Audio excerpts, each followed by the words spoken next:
episode 290, Fight or Flight, transmitting higher top of Florida's peninsula at 60 feet in the mountainous hills of Florida. I am your host, Al Martinez, better or also known as Alpha Mike. Today's episode, we're going to dive in to what you need. Looking to be a gun owner? Now you have various firearms, what you are going to need, how you're going to train, if you want to control your nerves and your brain. As always, you can make more contact with us at raidercoptac.com. That's raidercoptac, T-A-C.com, for more information on our tactical group where we teach you firearms and self-protection. The website says it all, and we're looking to take that journey with you. Also, raidercop.com, raidercop.com. You can hear all 290 episodes of our podcast. We've been going pretty strong for various years now, but this season we're concentrating only on firearms and self-protection. And it's to educate our listeners, our students that want to take the journey with us, and that educated citizen that wants to jump on board and help their fellow citizens and militia in the knowledge of self-protection and firearms. We can also be found on Rumble, where we're Raider Coptac, on Locals, like, local with an S at the end, Locals, and on YouTube, all under Raider Coptac, and raidercop.com is where you can catch all our podcasts, as I said earlier, but also wherever you get your podcast. Is it Spotify? Is it Google Podcast? Is it Pandora? It doesn't matter. Look us up, Raider Cop Podcast, and you will find us, no doubt. And of course, we're on Twitter, better known as X now, as Raider Cop, and on Facebook, you can find us under Raider Cop Nation. And, our social media platform, we've made it a lot smaller than we might have done it in the past. Mostly because social media is overwhelming and boring. And it takes a lot of man hours to post crap. I mean, we're on Instagram too. But, how many pictures can you look at and say, wow, this is exciting? So we concentrate on Twitter, Facebook, that kind of stuff. Rumble is something new. And in my experience, right, they used to do audio. So you could put audio, MP3, or your podcast on the platform. Now, for some reason, maybe that's ancient history. I don't know. But now you can't. Now it has to be on an audio, on a visual type of format for video content. And a lot of stupid questions, in my opinion. Who recorded this? What date was it recorded? All this nonsense. I know there's people dying to get rid of any other platform that's not YouTube, so Rumble is a danger because they're trying to control it and they can't. So, but anyway, we're on there too, on Rumble. We're on YouTube, also as Raider Coptac, and you can find us there. And again, we'll always announce what the platform is we use, and we don't do TikTok, and we're not doing Snapchat, and we're not doing all that stuff. It's childish. I think it's time consuming, And I really think that Americans now really don't care. They're less and less they're caring about social media. What's important is that if you're hearing my voice, that means you're listening to the podcast, and wherever and whatever platform that is you're listening, you can continue listening to us. We'd really like that. Today's episode is Fight or Flight. What the shooter needs, what the individual that seeks self-protection needs. He needs to, or she needs to, control the mind, control the nervous system, and has to have that mindset ready to engage. But more on that in a minute. As you might have heard, our FBI has been hard at work, not only arresting misdemeanors for the January 6th riots, or whatever you want to call them, demonstration, tour guide, whatever category you want to place that incident in, they continue to do that. But there's some other work that the FBI has been doing. Recently, the FBI director has warned about China's hackers ready to wreak havoc on America's infrastructure systems. Water, plants, electrical grids, blah, blah, blah, blah. They said that China is a couple of clicks away. But, in the meantime, our media is infatuated with finding out what Joe Biden, better known as Brandon, his favorite ice cream. That's important also. The FBI has also advised Congress as of a couple of weeks ago that there's a huge terror threat in the United States, which is imminent. That means soon. That means, pucker effect. That means get your gear ready. Shit's about to go down. The other FBI content now is FBI continues to arrest the January 6th rioters, demonstrators, tour people they're being helped now with facial recognition. That's right, no expense is paid. They're looking at this footage, looking at all the pictures of January 6th, and identifying the face of the individual with who they are, sending out riot squads and SWAT teams of the FBI to kick down doors and charge these individuals with misdemeanor crimes. That's your tax dollar at work. So the FBI is using facial recognition to arrest what they've said over 1,000 more people. That's a really full jail cell full of misdemeanors. But anyway, that's the way it is. FBI has recently talked about cyber crimes as well. And they've warning people, cybercrime leaves the web, which is the World Wide Web, the internet. FBI warns that scammers could come right up to your door and collect a payment. I'll read you the story, and I'll give you a good YouTube channel you can look at as well, which I've seen in the past. And they're very interesting how some of these scammers work.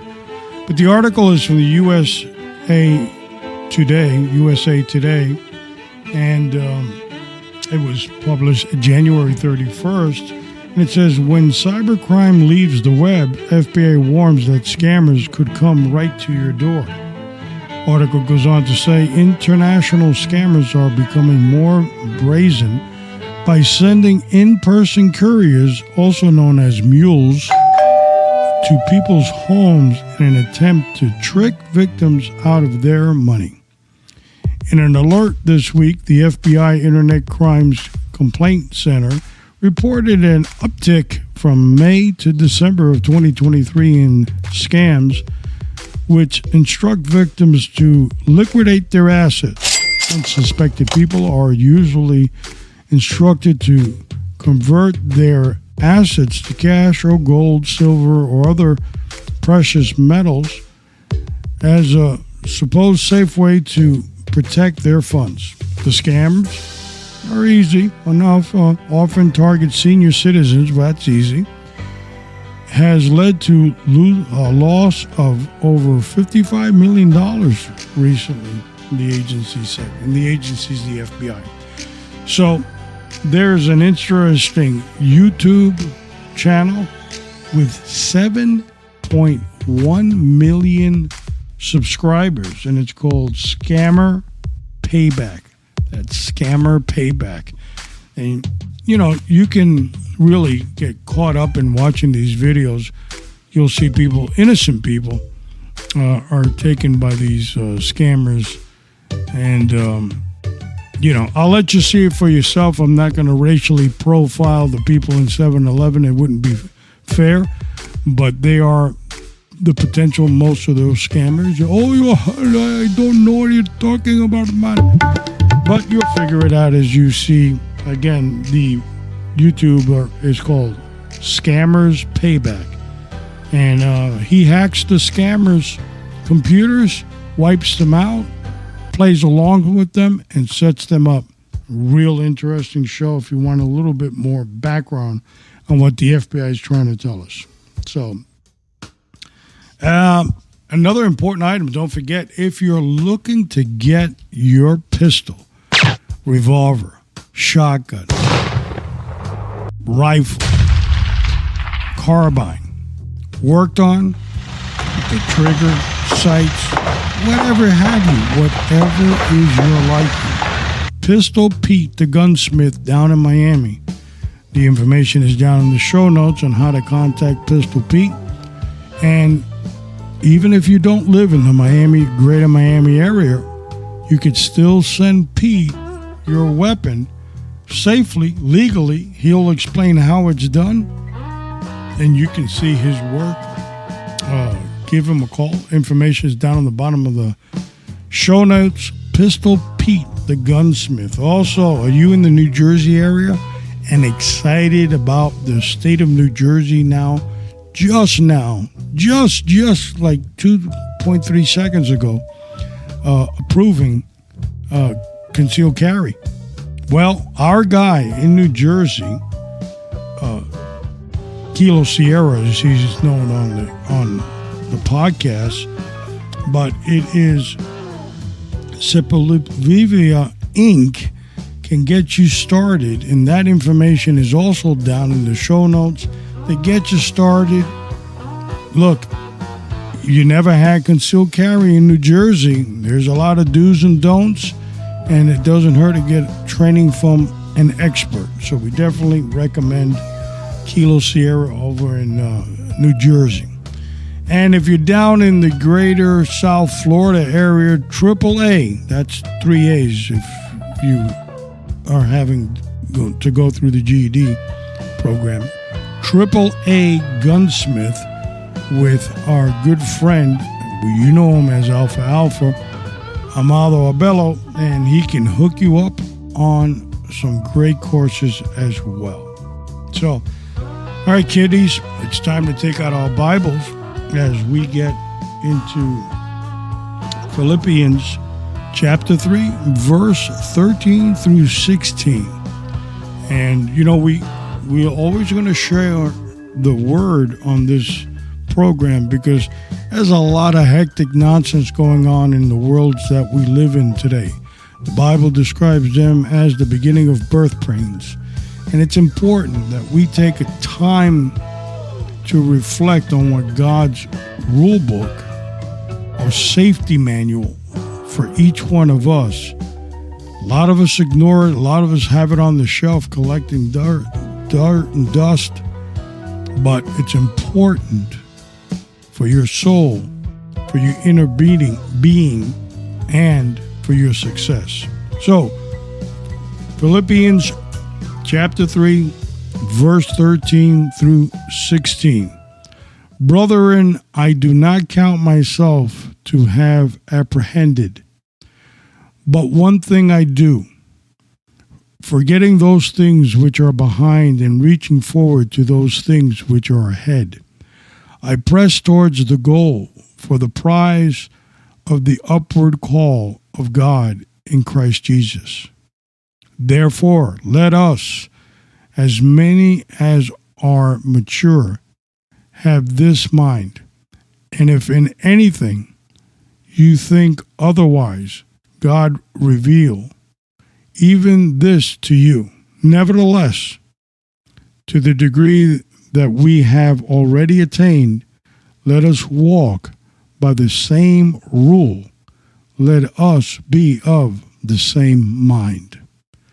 And I can only say amen to that. Today's episode is number 290. I am your host, Al Martinez, and you are listening to episode named Fight or Flight. What an experience, an immediate or beginner in the firearms world will need to control their nerve, their brain, and their body when that time comes that you have to take that weapon out and protect yourself. So it's time to get the short bus and start the main event, Fight or Flight, episode 290.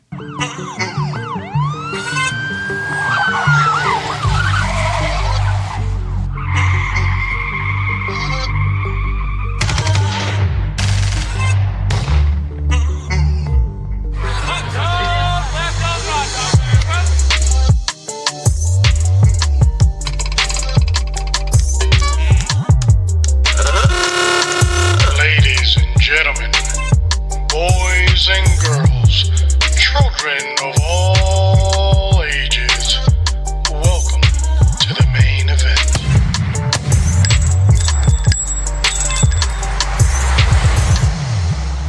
Fight or Flight, the episode is 290, and we're discussing it in today's episode. What the shooter needs. Does their training cover these elements, or is it nerves of steel like Superman? They're definitely going to need something. Now, if I were to make a loud noise similar to this,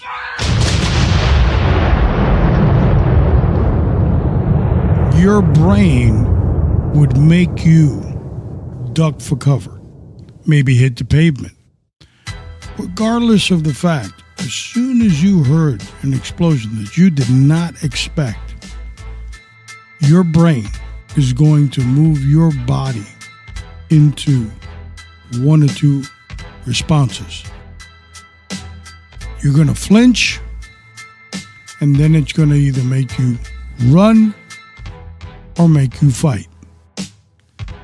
The definition of fight or flight, according to our good people over at Google, Googleo, is fight or flight is an automatic physiological reaction to an event that is perceived as stressful or frightening. The perception of a threat activates the systematic nervous system and triggers an acute stress response that prepares the body to fight or flee. So, regardless of how you might train, the fundamental question that has to be asked by you, the student, is if I purchase a gun, what is the purpose of that firearm? Is it to hunt? Is it to keep on my mantle? Is it to keep it in my safe? Is it for show and tell during Thanksgiving? Or is it to survive? If it is to survive in a gun battle, your job is to have the will to live, the will to survive. Hesitation is not something that you can afford. The moment that happens, you have to go for your weapon, and you have to be ready, able to engage. So here are a couple of questions. Why do you want a gun? As I said earlier, you're going to have to add that into the blank. But if it's for self-protection, you're going to train. Now, we discussed in other podcasts, not everything is going to the range and shooting paper. Sometimes it's making your gun safe, clear, and empty, which means no bullets, zero bullets away in another room, and you can practice taking your weapon out of your holster in the exact position that you would have that set up in the holster on your person. Practicing getting that weapon out and on target is fundamentally probably the most important aspect of your firearms training. That's done by you. You can even do it in the privacy of your underwear. The question is, are you ready for that moment when all caca breaks loose? Can you take that weapon out within milliseconds and put it on target? Are you willing to stop someone, hurt someone, kill someone in self-defense of you or your loved ones or a complete stranger? It's another question you're going to have to ask yourself under the fight or flight systematic nervous system approach. Remember, your brain controls your feet. Which direction will your brain go? Towards the problem or run away from the problem? It's important to know. It's kind of hard to pull a gun out and run the opposite way with the gun waving around and not engaging. For law enforcement officers, it's built into their training to go towards the problem. They automatically need to go into fight mode. Now, in my 27-year career, I did see several of them in flee mode or flight mode.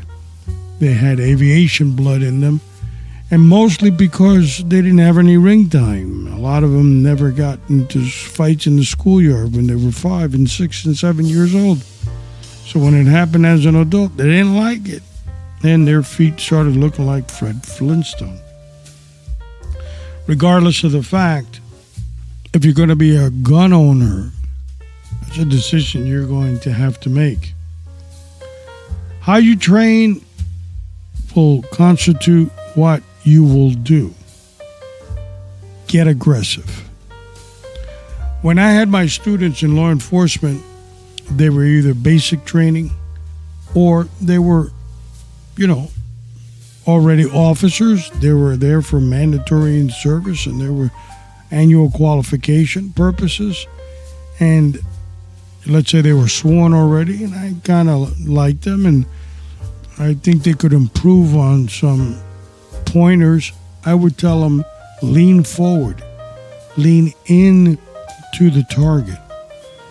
I've seen so many officers in my law enforcement firearms career shooting in a high low rider position, which basically means your head is peaked up like a bird and your body is arced backwards like a low rider. You were going through the body of playing heavy metal music in your Cadillac, bouncing up and down. And that's not realistic in a real firefight. Remember the explosion and the systematic nervous system. The brain's going to take over. You're going to hear big bangs going all around you. Your brain's going to say, stupid, duck. And you're not going to be able to stop that nervous system from doing that. But what you can control is your response towards the aggression. It's kind of hard to flee and run away from a flying bullet. You might not win that race. So if you're going to be a gun owner and you're raising your hand to be part of the militia and someone is shooting at you, you're going to have to get on target real fast and shoot back. Your aggression towards that event has to be a controlled aggression. You want to survive the fight. You want to be on target. You're focused, but you're aggressive. You're going home today. You're going home. So your aggression is going to make you win the fight. Not an uncontrolled aggression, but a controlled one. Through practice, you can hold the gun steady. You can be on target. But your brain is not hesitating. Because if your brain hesitates, in that systematic response, and the brain is telling you flight, and your hand now has the gun and it's pointing at the subject and your fingers on the trigger, and something inside of you is saying fight, you have a conflict of interest. You have to make the decision to have the will to live. It's important. Have an infrastructure plan. What the hell does that mean? God forbid you have to go for that gun and you have to engage an individual because of a threat towards you, your family, or someone you don't even know. But you decided to fight, not flight. You've engaged. You put rounds down target, down range. Boom, you hit the suspect. Well, all shit's going to start to break loose now. You have to have a plan. On a lot of other podcasts, I said, if you have the opportunity, let me repeat that for our deaf mute people that are listening. If you have the ability to dial 911 in an encounter, in other words, there's time to set that up, dial 911, tell the operator in that call real quick, you had a subject with a gun, I have a weapon, I'm engaging the suspect to preserve life. Keep the phone open. Take the phone, throw it on the ground, on grass. Do not hang it up, because that exchange between you and the bad guy will be submitted as evidence. You screaming, drop your weapon, freeze, don't move, whatever, law enforcement TV show slogan you want to use. But that is the beginning of the evidence that will be used in that case. And so you want that dispatcher listening, communications listening, and they're transmitting what's going on. Another infrastructure you're going to have is where you're going to call after that. Hopefully it's a lawyer. Hopefully you have some type of gun insurance like the USCCA or the NRA, whatever have you, or a lawyer. And you should not make any other statements than, I feared for my life. Other than that, let the lawyer do all the other talking. Now, we've discussed in other podcasts, the libs are out there to make life difficult for Second Amendment users. So the lawyers from the left, they're going to come after you. They're going to sue you. They're going to drag you through the mud. So you're going to need an infrastructure, okay? And that also is a support system to help you get through that event if you've never been through it. And most importantly, some type of legal insurance to get through that as well. Also, if you're one gun, you only have one gun. I don't believe it. I just need one gun. I'm not like these other people that have to have a safe full of guns and boxes of empty holsters. Well, if you're that guy, then make sure you can get your hands on a backup weapon, because your gun may be confiscated by authorities and it might be a while before you get it back. Especially if you killed the bad guy and the bad guy has friends, you're going to want to need something to protect yourself in case those friends want to come after you too later in the future. You never know, even though that's a crime in itself. So you have to have an infrastructure, okay? And a lot of that is getting support. You need to work with a group of, people that are into firearms, family, whoever they are that are going to support you during that event emotionally, spiritually, and of course, legally is very important. Your training might come into play as well, but, it's not like the situation that a law enforcement officer has where their last qualification will come into play and so forth. But the lawyer will look to see if you have training and what type of training and what that trainer or instructor has posted on social media. Have you ever put kill, kill, kill on social media?